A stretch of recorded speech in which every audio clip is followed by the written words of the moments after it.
Hello there, Connecticut hockey players. Here's some IPH hockey skill tips to keep your skills sharp. Our first tip is, when quick starting, make sure we're up on our toes as much as we can be, and we're going out lateral, not vertical. We want to try and stay lateral, not vertical, because we lose a lot of power if we go up as opposed to going out. The key to successfully performing these skills are staying up on our toes and trying to get our balance forward so we're going out towards our target.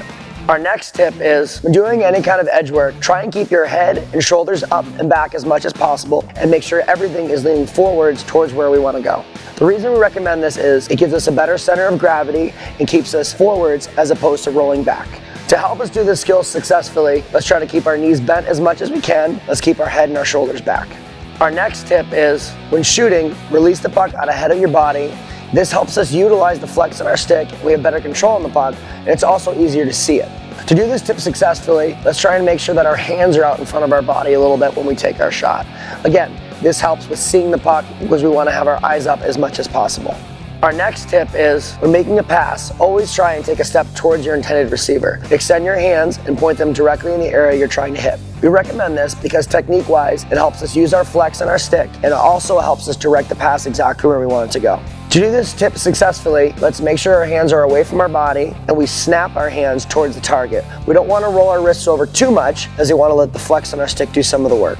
Our next tip is, when playing a one-on-one, try and open up towards the player with stick on puck being the main focus.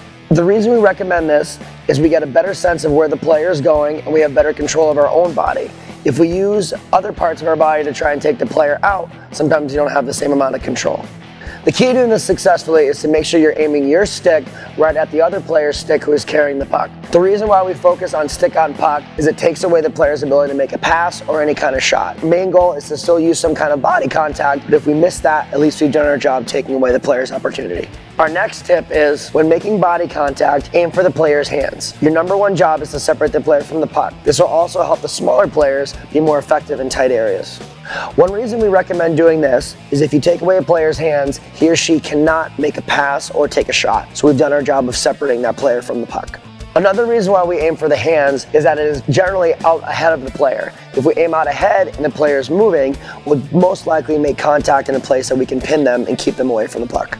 A tip for doing this successfully will be keeping our feet moving the entire time right through the contact. Our final IPH hockey skill tip is, when receiving a pass, create a good target with your hands out in front of your body and make sure the blade of your stick is flat on the ice. We recommend this so that even if the pass is a little wobbly or not exactly where we want it, we can do a better job of handling pucks we maybe shouldn't get. A key to doing this successfully is to make sure your top hand is extended and out and away from our body. We can create a little bit of a cushion for the puck in front of our skates. When receiving a pass, if we can receive the puck more towards the middle part of our blade, we'll have more success if we tend to bobble or lose the puck. Now make these tips part of your game, and remember, you don't work hockey, you play hockey. You're just gonna love Connecticut hockey.